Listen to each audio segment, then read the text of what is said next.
ಪ್ರಯತ್ನ ಮಾಡಿ. ಇದನ್ನು ಹೀಗೆ ಗಣಿತಗಳು ಬಂದಾಗ ನಾವು ಹೆಂಗೆ ಹಚ್ಕೋಬೇಕು ನಿಮ್ಗೆ ಗುರ್ತಾಗಬೇಕದು. ಅಂದರೆ ಇಂಥ ಗಣಿತಗಳು ಮಾದರಿ ಬಂದು ಅಂದ್ರೆ ನಿಮಗೆ ನಾಳೆ ಇದು ಒಂದೇ ಒಂದು ಅದಕ್ಕೆ number SL number 11. SL number 11 ನೀವು ಪರ್ಫೆಕ್ಟ್ ಆಗಿ ಬಿಟ್ರಿ ಅದು ಭಾಳ ವಿಶೇಷವಾದಂಥ ಅಭ್ಯಾಸ ಇದು. ಮುಂದೆ ಲಾಭ ಹಾನಿ ಸರಳ ಬಡ್ಡಿ ಅವಧಿ ದರ ಎಲ್ಲ ಲೆಕ್ಕಗಳು ಬಂದ್ಬಿಡ್ತಾವೆ. ಆದರೆ ಈ ಅದಕ್ಕೆ ನಂಬರ್ ಏನದಲ್ಲ ಭಾಳ ಇಂಪಾರ್ಟೆಂಟ್ ಅದ. ಎಲ್ಲರೂ ಮನೆ ಒಳಗೆ ನೀವು ಜೂನ್ ಏಪ್ರಿಲ್ ತಿಂಗಳದಾಗ ಈ ಅಭ್ಯಾಸನೂ ಕಂಪ್ಲೀಟ್ ಮಾಡ್ಕೊಂಡಿರ್ಬೇಕು. ನಾ ಹಾಕಿದ್ದು 11ನೇ ಅದಕ್ಕೆ ನಂಬರ್ ಭಾಳ ಇಂಪಾರ್ಟೆಂಟ್ ಅದ. ಎಲ್ಲರೂ ಚೆನ್ನಾಗಿ ಅಭ್ಯಾಸ ಮಾಡಿರಿ. ಬಿಡಿಸೋದಾಯ್ತಂದ್ರೆ ನೋಡ್ರಿ ನಾ ಹೆಂಗೆ ತಿಳಿಸ್ತೀನಿ ನೋಡ್ರಿ. ಇಲ್ಲೇ ಪ್ರಶ್ನೆಯನ್ನು ಹೆಂಗೆ ಹಚ್ಕೋಬೇಕು ಮೊದಲು ನೋಡ್ರಿ. 5ಕ್ಕೆ 4 ಆದರೆ ಶೇಕಡ ಎಷ್ಟು? ಇದು ನೋಡ್ರಿ, 5ಕ್ಕೆ ಬರೋಬ್ಬರಿ 4, 100ಕ್ಕೆ ಬರೋಬ್ಬರಿ ಎಷ್ಟು? ಇಷ್ಟೇ ನೀವು ಮಾಡಬೇಕಾದದ್ದು, ಮತ್ತೊಂದು ಏನು ಇಲ್ಲ ಈ ಗಣಿತದಾಗ. ನೋಡ್ರಿ, 100 ಗುಂಡ್ಲೆ 4 ಸರ್ವಾಸ್ ಬಾಗಿಲೆ ಇದರ ತಳಗ 5 ಒಂದಲೆ 5 20ಲೆ 24ಲೆ 80 ಶೇಕಡ ಹಾಕಲೇಬೇಕು. 100ಕ್ಕೆ ಅಂದಿರಂದ್ರೆ ಶೇಕಡ ಹಾಕ್ರಿ. ಎಲ್ಲದ ಹುಡುಕ್ಯಾಡ್ರಿ. ಉತ್ತರ ಸಂಖ್ಯೆ A. ಇದೇ ಮಾದರಿನೇ ನಾ ಅಲ್ಲಿ ತೋರಿಸೋದು. ಇವುಗಳನ್ನು ಹೆಂಗೆ ಹಚ್ಕೊಂಡು ಮಾಡ್ರಿ. ಮಾಡೋದಾದಿಂದ ನೋಡ್ರಿ. ಒಂದು ಲೆಕ್ಕ ತಿಳಿಸಿದ ನಾನು. ನೀವು ಮುಂದಿನ ಲೆಕ್ಕಗಳನ್ನು ಮಾಡಿ ಪ್ರಯತ್ನ ಮಾಡಬೇಕು. ವಿಡಿಯೋ ಮ್ಯೂಟ್ ಮಾಡಿರಿ.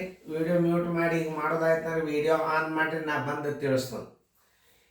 ಈಗ ಇದ್ರ ಮೇಲಿನ ಲೆಕ್ಕ ನೀವು ನೋಡಿದ್ರಿ. ಇದನ್ನು ಹೆಂಗೆ ತಿಳ್ಕೋಬೇಕು? ಇವೆಲ್ಲ ಬೇಸಿಕ್ ಅಭ್ಯಾಸ, ಇದು ಫೌಂಡೇಶನ್. ಇದನ್ನು ಸರಿಯಾಗಿ ತಿಳ್ಕೊಂಡ್ರಿ ಮುಂದೆ ಗಣಿತಗಳೆಲ್ಲ ಸರಳ ಬಂದ್ಬಿಡ್ತಾವೆ. ಆಮೇಲೆ ಇದರಾಗ ಯಾವ ರೀತಿ ಮಾಡ್ಬೇಕನ್ನೋದು ಇದು ದಾರಿ ತೋರಿಸ್ತದೆ ಗಣಿತ. ತಿಳಿತಲ್ಲ? 20ಕ್ಕೆ 12 ಆದರೆ ಶೇಕಡ ಎಷ್ಟು ಅಂದರೆ 100. ಶೇಕಡ ಅಂದರೆ 100. ಹೆಂಗೆ ಹಚ್ಕೋಬೇಕು? 20ಕ್ಕೆ 12 100ಕ್ಕೆ ಶೇಕಡ ಅಂದರೆ ಎಷ್ಟು? 100ಕ್ಕೆ ಬರೋಬ್ಬರಿ ಎಷ್ಟು? 100 ಗುಂಡ್ಲೆ 12 ಸರಾಸರಿ 20. 20 ಒಂದಲೇ 25ಲೆ 12 ಐದಲೇ 60 ಶೇಕಡ. 100ಕ್ಕೆ ಕೇಳಿದ್ರೆ 60 ಶೇಕಡ ಹಾಕೋಬೇಕು ನೀವು. 60 ಶೇಕಡ ಇಲ್ಲ ನೋಡ್ರಿ. ಉತ್ತರ ಸಂಖ್ಯೆ D.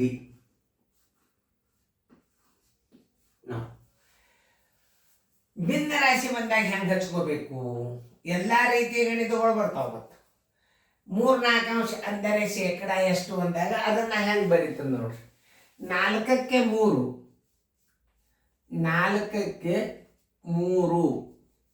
100ಕ್ಕೆ ಬರೋಬ್ಬರಿ ಎಷ್ಟು? ಹಿಂಗೆ ಬರ್ಕೋಬೇಕು. 100 ಗುಂಡ್ಲೆ 3 ಸರಾಸ್ ಬಾಯ್ಲೆ 4 4 ಒಂದಲೇ 4 25ಲೆ 25 3ಲೆ 75 ಶೇಕಡ. ಉತ್ತರ ಸಂಖ್ಯೆ A. ನೋಡಿ, ಇದೇ ರೀತಿ ಭಿನ್ನ ರಾಶಿ ನೀವು ಇನ್ನು ಹಿಂಗೆ ಹಚ್ಕೊಳ್ಳೋದು. ಯಾವ್ಯಾವ ರೀತಿಗಳನ್ನು ಗಣಿತಗಳನ್ನು ಹೆಂಗೆ ತಿಳಿಸ್ತಾರೆ ಸರ್? ಇದು ಎಲ್ಲ ಬೇಸಿಕ್ ಅಭ್ಯಾಸ. ಇದು ಜೋಶಿ ವಿಡಿಯೋ ಕೋಚಿಂಗ್ ಕ್ಲಾಸ್ ಅಂದರೆ ಏನು? ಕಲಿಸೋದು. ನಮ್ಗಿಂತ ಸಣ್ಣರು ಇರ್ತೀರಿ, ಬಟ್ ಮಕ್ಕಳ ಲೆವೆಲ್ ಅಭ್ಯಾಸ ಎಂಥದ್ದು ಇರಬೇಕು ಅನ್ನೋದು ನಾ ತಿಳಿಸ್ತೀನಿ. ಯಾಕಂದ್ರೆ ನಾನು 30 ವರ್ಷದೊಳಗೆ ಎಷ್ಟೋ ಮಂದಿ ಸೈನಿಕ್ ಸ್ಕೂಲ್ ನವೋದಯ ಆಗ್ಯಾರ, ಅಧಿಕಾರಿಗಳು. ಈಗ ನೋಡ್ರಿ, ಅವರೆಲ್ಲರೂ ನನ್ನ ಅಭ್ಯಾಸನ ಅವ್ರು ನಾಣಕ ಕಲ್ತವ್ರು ತಾವು ಅಭ್ಯಾಸ ಮಾಡಿ ಮಕ್ಕಳಿಗೆ ಅಭ್ಯಾಸ ಹೇಳಿಕತ್ತಾರೆ. ಇದು ಭಾಳ ವಿಶೇಷ. ನೋಡ್ರಿ, ಇದನ್ನ ಹೆಂಗೆ ಹಚ್ಕೋಬೇಕು? 25ಕ್ಕೆ 13 25ಕ್ಕೆ 13 ಆದರೆ 100ಕ್ಕೆ ಬರೋಬ್ಬರಿ ಎಷ್ಟು? 100 ಗುಂಡ್ಲೆ 13 ಸರಾಸರಿ 25. 25 ಒಂದಲೇ 25 4ಲೆ 13 4ಲೆ 52 ಶೇಕಡ. ಎಲ್ಲದ ನೋಡ್ರಿ 52 ಶೇಕಡ ಉತ್ತರ. ಉತ್ತರ ಸಂಖ್ಯೆ B. ನೋಡಿ, ಚಂದಾಗ ಫೇರ್ದಾಗ ಬರ್ಕೊಂಡು ಇದನ್ನ ಮತ್ತೊಂದ್ಸಲ ರೀಪ್ಲೇ ಮಾಡ್ರಿ. ಅಷ್ಟು ಚಂದ ತಿಳಿಸಿ ಹೇಳಿದ ಗಣಿತಗಳು ನೋಡ್ರಿ. ಫೇರ್ದಾಗ ಬರ್ಕೊಡ್ರಿ.